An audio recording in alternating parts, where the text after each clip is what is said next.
விஜய் பொறுத்தவரையிலும் 2026 தேர்தல் அப்படிங்கிறது தாவேகாவுக்கும் திமுகவுக்கும் இடையில் தான் போட்டி அப்படிங்கிறத மீண்டும் மீண்டும் உறுதிப்படுத்தியிருக்காரு. சில வார்த்தைகள்லாம் ரொம்ப தாவேக்கானர் குறித்து பேசுகிறாங்க அப்படிங்கிற வார்த்தையெல்லாம் குறிப்பிட்டு பேசும்போது அவர் அதற்கான விளக்கத்தையும் அவர் கொடுக்கிறார் விஜய். இது குறித்து அமைச்சர் ரகுபதி பேசும்போது அவங்க எந்த குறியாக இருந்தாலும் எங்கள் குறியை பொறுத்தவரையில் தேர்தல் மட்டும்தான் எங்கள் குறி அப்படிங்கிறதையும், எங்களுக்கு யாரை பார்த்தும் பயம் கிடையாது, எங்களுக்கு யாரும் போட்டியும் கிடையாது, எங்கள் எதிரணியில் இருக்கக்கூடிய எல்லாரையும் ஒரே மாதிரி தான் நாங்கள் பார்க்குறோம், எங்களுக்கு போட்டியே கிடையாது அப்படிங்கிறதையும் அவர் தெளிவுபடுத்தியிருக்காரு. விஜயுடைய இந்த பேச்சு அப்படிங்கிறது 2026 தேர்தலில் என்ன தாக்கத்தை ஏற்படுத்தும் அப்படின்னு நீங்கள் நினைக்கிறீங்க?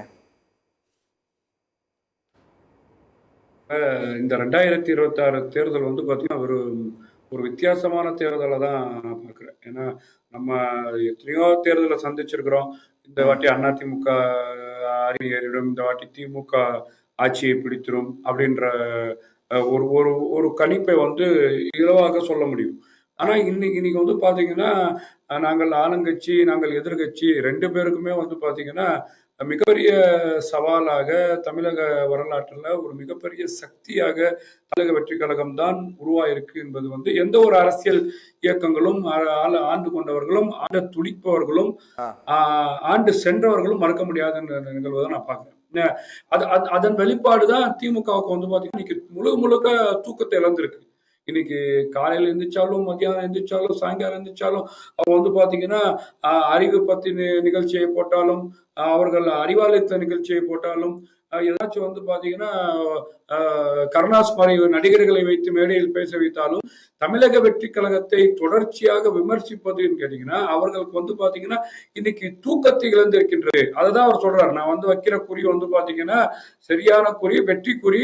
இந்த குறியை அளிக்கும் போது கண்டிப்பாக 2026 நிச்சயமாக திமுகவோட தூக்கம் முழுமையாக இழக்க போறாங்கன்ற ஒரு பார்வையில் தான் வந்து திமுக உணருது.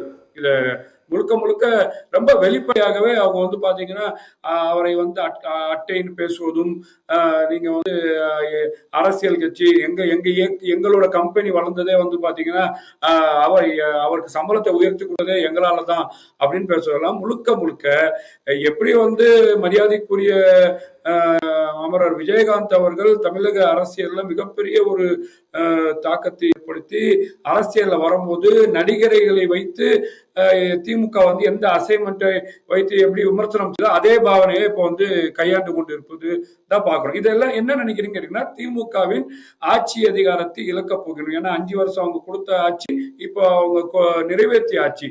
இந்த ஆட்சியை வந்து இழப்பதற்கு பயத்தின் உச்சமாக தமிழக அரசியல்ல டிஎம்கேவா டிவிகேவா என்ற ஒரு களம் வந்து உருவாயிடுச்சு. அததான் வந்து அவர் வந்து பாத்தீங்கன்னா திமுக விமர்சிக்கிறாரு. நீங்க ஆரம்பத்துல சொன்னீங்க திமுகவை எப்பவுமே வந்து தொடர்ச்சியா விமர்சித்து முழுக்க அவர் ஆரம்பிக்கும் போது சொல்றாரு அரசியல் எதிரி திமுக, இது வந்து கொள்கை எதிரி பாஜக. அப்ப தமிழ்நாட்டுல 5 வருஷமாக பாலாறும் தேனாரும் ஓட போறேன்னு சொல்லி பாலாற்றுல இருக்கக்கூடிய மணலை கொள்ளடிக்கக்கூடிய திமுகவை தான் விமர்சிக்க முடியும். அதான் நேற்று வந்து சொல்லியிருக்கிறாரு. பல்லாயிரம் கோடி வந்து இந்த நாட்டு மக்களுக்கு வரக்கூடிய பணத்தை வந்து இவர்கள் 5000 கோடிக்கு மேற்பட்ட பணத்தை கொள்ளடிச்சிருக்காங்க. சுப்ரீம் கோர்ட்ல தரவு இருக்கு. அந்த அடிப்படையில் வந்து விமர்சிக்காருன்னு சொன்னா ஆண்டு கொண்டிருந்த திமுக அரசாங்கம் தமிழ்நாட்டு மக்களுக்கு எந்த ஒரு நல்ல விஷயங்களும் செய்யவில்லை. 500 தேர்தல் வாக்குறுதி எதுவுமே நிறைவேற்றவில்லை. பெண்களுக்கு பாதுகாப்பு கொடுக்க இந்த நம்ம மருத்துவமனை பத்தி பேசுறாரு. அதான் வந்து பாத்தீங்கன்னா திமுக அரசாங்கமே வந்து மருத்துவமனையில வந்து கிட்னி ட்ரீட்மெண்ட் நடத்திட்டு பேரை மாற்றும். அப்போ முழுக்க தமிழகத்துல ஆண்டு கொண்டிருக்கின்ற திமுக மக்களுக்கு எதுவுமே செய்யல என்பதை மரியாதைக்குரிய விஜய் அவர்கள் நேற்று மிக தெளிவாக மக்கள் மன்றத்தை எடுத்து வைக்கிறார். இதை விமர்சிக்கிறது என்னன்னு கேட்டீங்கன்னா மக்களை சந்திக்கக்கூடிய ஒரு மாவட்டத்துல போய் 2000 முறை கூப்பிட்டு எப்படி தமிழ்நாடு ஃபுல்லா சந்திக்க முடியும் அப்படின்னு சொல்லி ஒரு நகைச்சுவாய் கேட்கறாங்க. சார் நேற்று வந்து 2000 பேரை கூப்பிட்டு பார்த்தாலும் அவங்க வந்து சேலத்துல வந்து பர்மிஷன் கேட்கறாங்க. அதுக்கு 1 மாச காலம் இவங்க தான் புதுசா ஒரு எஸ்ஓபி போட்டிருக்காங்களே, 1 மாசத்துக்கு முன்னாடி கொடுக்கணும் அப்படின்னு சொல்லக்கூடிய தரவுல கொடுக்க முடியாது. அந்த 1 மாசத்துக்கு 2000 பேரை சந்திச்சாலும் சரி, இந்த 2000 பேரை சந்தித்தது இன்னைக்கு உலகம் முழுக்க வந்து பேசப்படுது. உலகம் முழுக்க வாழக்கூடிய, அப்ராட்ல வாழக்கூடிய, ஏசியாவில் வாழக்கூடிய தமிழர்கள் வந்து தமிழ்நாட்டில் வாழக்கூடிய தமிழர்கள், இந்தியாவில் வாழக்கூடிய தமிழர்கள் இன்னைக்கு வந்து ஒரு உங்களை போல ஒரு சேட்டிலைட் டிவி கொண்டு போய் சேர்க்குதுன்னு சொன்னா இதுதான் அரசியல் களம். இந்த அரசியல் களம் 2026 களம் விஜய்க்கான களமாக திமுக செய்யக்கூடிய தவறுகளை சுட்டுக்காட்டக்கூடிய இடத்துல விஜய் அவர்கள் எதிர்க்கட்சியாகவே களம் காண்றார் என்பது மக்கள் வந்து உணர்றாங்க. விஜயகாந்த் கட்சி தொடங்கிய போதும், விஜயகாந்த் தேர்தலை போட்டியிடும் போதும் இந்த அளவுக்கு பேசப்பட்டது இல்லையா? பேசப்பட்டது மட்டுமே அதுக்கு ஒரு பெரிய மெஜாரிட்டி இருக்கு, ஒரு ஆதரவு இருக்கு அப்படின்னு சொல்லப்பட்டா, விஜயகாந்த் கட்சி தொடங்கும் போது இந்த அளவுக்கு பேசப்பட்டது இல்லை. நான் கேட்கிறேன் சார், விஜயகாந்த் அவர்கள் வந்த அரசியலே நாங்க பார்த்தோம். நான் பார்த்தேன், என்னோட வயசுக்கு வந்து அவரோட அரசியலை பார்த்திருக்கேன். ஆனா அவரை தாண்டி இன்னைக்கு வந்து பாத்தீங்கன்னா எம்ஆரோட கூட்டத்தை தாண்டி இவ்வளவு பெரிய ஒரு கூட்டம், ஒரு ஆரவாரம், அவர் களத்தை நிக்கிறாரு, இவர் செய்வாரு, எனக்கு அண்ணன், என் தம்பி, எங்க வீட்டுல வருவாரு சொல்லக்கூடிய நிகழ்வு விஜயகாந்த் அவர்களை தாண்டி இந்த களத்துல இருக்கு.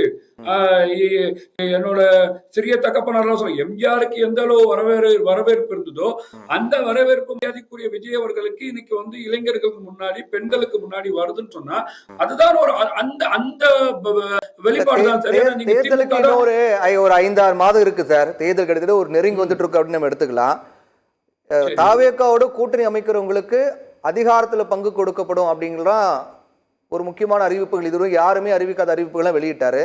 அதற்கு பிறகும் கூட தமிழ்நாடு முஸ்லீம் லீக் தவிர்த்து மற்ற எந்த கட்சியும் இன்னும் தாவேகாவோடு சேரல, கூட்டணி அமைக்குமா அப்படிங்கிற கேள்விக்குரிய பிறகு இருந்துட்டு இருக்கு இல்லையா? அப்போ ஒரு நம்பிக்கை இல்லை இல்லையா அப்படின்னு நமக்கு பார்க்க வேண்டியது இருக்கு. நீங்க பெரிய ஆதரவு இருந்து அப்படின்னா பல கட்சிகள் போகணும் இல்லையா கூட்டணி வைக்கிறதுக்கு?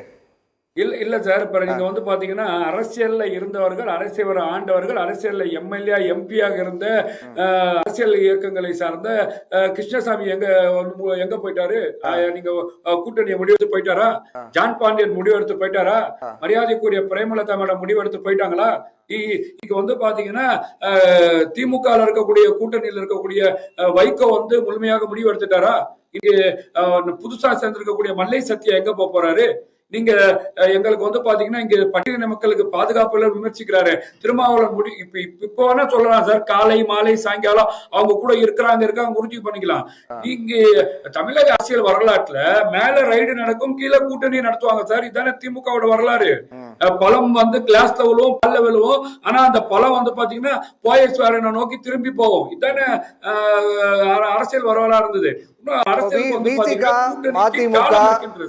மதிமுக எல்லாம் தாவேகாவோட தேர்தலுக்கான வாய்ப்பு இருக்குன்றீங்க? இல்ல, யாருமே நான் கேட்கிறேன், தமிழக அரசியல்ல திமுகவுக்கும் அதிமுகவுக்கும் இன்னும் கூட்டணி முடிவாகவில்லைன்னு சொல்றேன். நீங்க 8 மாசத்துக்கு இப்ப விஜய் அவர்கள் வந்தாருன்னு சொல்லி தானே உதயநிதி ஸ்டாலின் அவர்களும் மு க ஸ்டாலின் அவர்களும் 1 மாசத்துக்கு பிரச்சாரத்துக்கு ஓடினாங்க. எடப்பாடி பழனிசாமி 8 மாசத்துக்கு முன்னாடி ஓடினாரு. உடனே அமித்ஷா ஓடி வந்து எங்க வந்து பாத்தீங்கன்னா பெரிய வளர்ச்சி இருக்குன்னு சொல்லி கையை கட்டி கூட்டணி அமைச்சாங்க. இந்த சிச்சுவேஷன் உங்களுக்கு வந்து ஜனவரி வரைக்கும் போகுமா? இதுதான் நான் சொல்றேன். நீங்க வந்து பாத்தீங்கன்னா ஜனவரிக்கான இன்னும் கூட்டணி மாற்றங்கள், தேர்தல் வானிலைகள், தேர்தல் திருவிழா காலங்கள் நிறைய இருக்கின்றது. கண்டிப்பாக அப்பதான் கண்ணாடி மாதிரி யார் திமுக கூட்டணியில் இருக்க போறா, யார் அதிமுக இருக்க போறா, எவ்வளவு பேர் தாவேகாவை நோக்கி வர போறாங்க, எப்படி மெகா கூட்டணி. மரியாதைக்குரிய அமமுகவின் பொதுச் செயலாளர் பெரிய மதிக்கக்கூடிய தினகரன் அவர்கள் என்ன சொல்றாரு? 4% வாக்கு சார் காங்கிரஸுக்கும் தமிழ்நாட்டில் 4%. ஆனா மரியாதைக்குரிய தினகரன் அவர்கள் தனியா நின்று 4% வாக்கு வச்சிருந்தார். அவர் என்ன சொல்றாரு? விஜய் தலைமையில் கீழ் கூட்டணி அமையுன்றார். பலாப்பழத்தை கையில வச்சாலும் பரவாயில்ல, 3.25 லட்சம் ஓட்டு வாங்கினார் ஓபிஎஸ். அவர் எங்க போறார்? அவர் யார் கூட இருக்கிறார்? இது எல்லாம் பார்க்கும் போது இன்னும் கூட்டணி அமையலன்றதை நம்ம பேசுவோம்.